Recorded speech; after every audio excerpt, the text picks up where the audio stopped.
مولانا مفتی بدل غفور صاحب. بسم الله الرحمن الرحیم. مولانا العظیم وقت باغی یاد خود سر سر مو جنگوا، وقت باغی یاد خود سر سر مو جنگوا، چرته قسم د زورور سره مو جنگوا، او مال د وخت مفاهمت پالیسی مرا کوا، پښتون زلمی یم د غره سر سره مو جنگوا، مال د وخت مفاهمت پالیسی مرا کوا، پښتون زلمی یم د غره سر سره مو جنگوا، او چې نفرتونه خوروي زما په ګل اولس کې د هغو ظلم د لښکر سره مو جنګوا، او حسیني جنډه مو اوس هم لا په لاسه کې ده د یزید خیلو د ټبر سره مو جنګوا. ډیر ګران قدرمند او محترم صدر مجلس جناب محمد کریم بابک صاحب او د متحده اپوزیشن د پاکستان مسلم لیگ، د پاکستان پیپلز پارټۍ، د پښتونخوا ملي عوامي پارټۍ او د جمعیت علماء اسلام او د عوامي نېشنل پارټۍ کارکنانو ملګرو، ستاسو د ټولو انتهایي شکریه ادا کوم. موږ سره احساس دی موږ آخرونو ته قطعا تکلیف نه ورکول غواړو، کوم چې په دې لاره باندې او هغوی ته زموږ د لاسه تکلیف میلاو شي. موږ د دې وجې نه د دې ځای انتخاب کړی دی چې هغه طرف باندې هم روډ کولاو وي او شاته دې طرف باندې هم روډ کولاو وي، او که چاته معمولي تکلیف رسیږي زما وروڼو دا د هغې غټ تکلیف نه د نجات دپاره دی. کوم آفت او کوم مصیبت او کوم عذاب چې د الله مسلط شوی دی د پاکستان په دې قوم باندې، او هغه ستاسو د وړاندې ده چې په داندلۍ سره او په جعلي طریقې سره راغلی حکومت صرف دا نه چې دا زه خبره کوم یا سیاسي پارټیانې خبره کوي. د الیکشن کمیشن اف پاکستان چیئرمین خپل سټیټمنټ د دې الیکشن نه وروسته دا و چې 95% چې کوم نتایج موږ ته موصول شوي دي هغې کې 95% نتایجو باندې د ډسټرکټ پریزایډنګ افیسرز د هغې دستخط نشته دی. نادرا د هغې RTS سیسټم یې ورته بلاک کړی او د خپلې مرضۍ نتایج هغه یې د دې ځای نه لیږلي دي. قوم چې کومه فیصله کړې وه هغه فیصله یې غلا کړله او لرې لا نه په دې بنیر کې د ډګر په پولنګ سټیشن باندې چې په کومو تیلو کې د دې عوامو ووټونه وو هغه ووټونه یې سره د تیلو نه هغه د نیټرین کډرو ته غورځولي وو، او دا میډیا والي وروڼه ولاړ دي.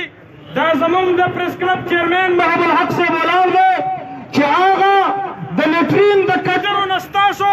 د ووټونو تیلی موږ راوباسلي دي او موږ دې ته ښودلي دي. نو چې کله د قوم منډیټ غلا شو او یو نالایق او یو اناړي سړی په پاکستان باندې مسلط شو، نن تاسو د خلقو د هغې د غم نه خبر یې،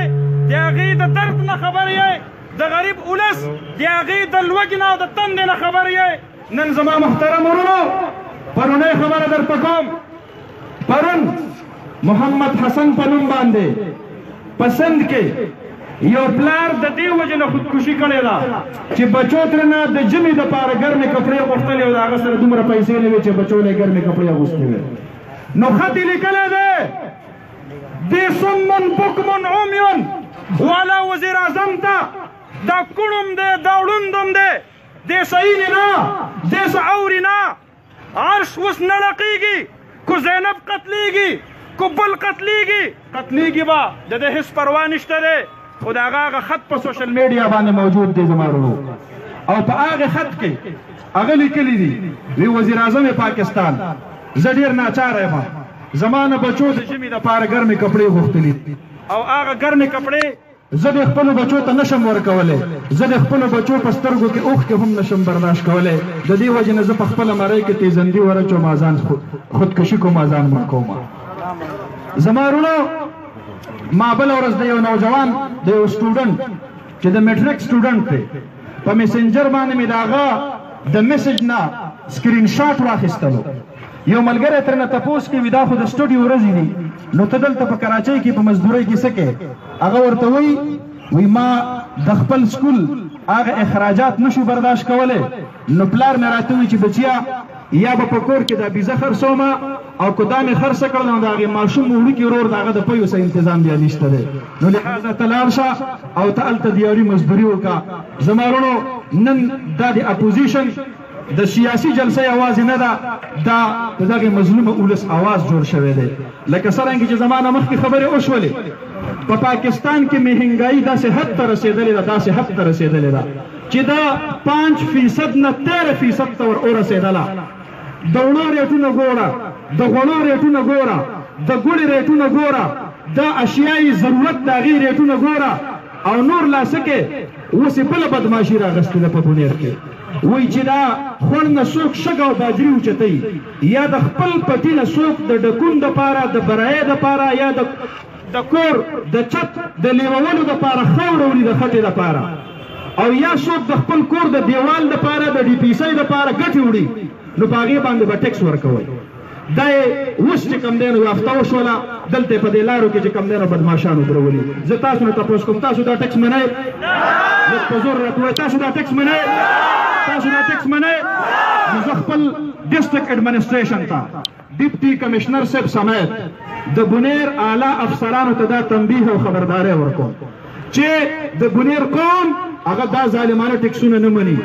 دا نه تسلیموي مونږ خو لامړه نه یو دا څه ادیره خو نه ده چې ته په مونږ باندې داسې داسې قوانین او داسې داسې ټیکسونه راباندې لاګو کې دلته ژوندي شته دی دا ژوندي اگر کو لږ دي خو یاد ساته چې زما د غریبۍ شړی نه پرېږدي نو د هغه په سر باندې زه د بادشاهۍ تاج هم نه پرېږدم او دی به رانم دلته بیا په قلاره باندې لهذا مونږ دا وایو چې د بونیر قوم ستا په شګو په باجرو په خاورو په ګټو په هغې ټیکسونه نه مني زما خپل غري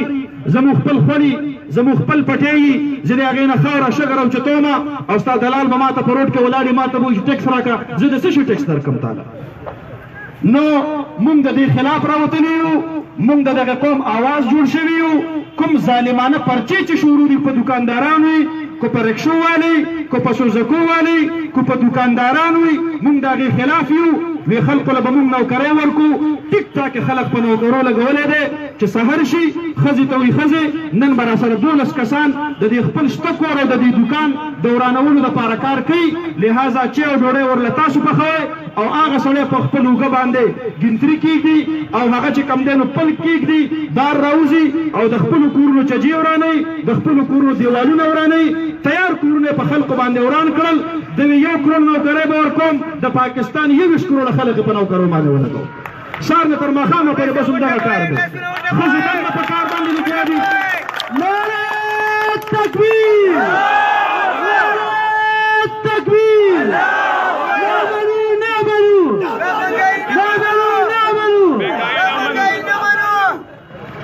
لہذا زما وروڼو مونږ داسې قسم هغه غریب سړی چې په هغه پسې به د کور نهایت د بجلی بل هغه 3000 روپۍ راتللو نن په هغې سړي پسې د کور د بجلی بل د 9000 نه واله تر 1500 تر 16000 پورې راځي دا غریب به د دې بجلی د بل نه ادا کولو لپاره څه کوي دی به خپله ښځه خرڅوي دی به خپل بچي خرڅوي او که نه دی به د خپل کور خرڅوي دی به څه کوي اخر ډاکې به کوي شوکې به کوي او اوس یو نوې خوشخبري دا راته بېګا IMF والا واوروله په پاکستان کې چې د راروان جون پورې به بجلي فی یونټ 15 روپو ته رسېږي یو یونټ په پاکستان کې په 15 روپۍ باندې خرڅېږي وروڼو کو د دې ظلم خلاف تاسو نه راپاسئ او ملاس یې ورته او خوشحاله یې ورته نو یاد ساتئ چې دا به ورسته روزه دا څیزونه ښه ګرانېږي دا مهنګایي به سیوا کېږي دا ټیکسونه به سیوا کېږي دا خلک به بېروزګاره کېږي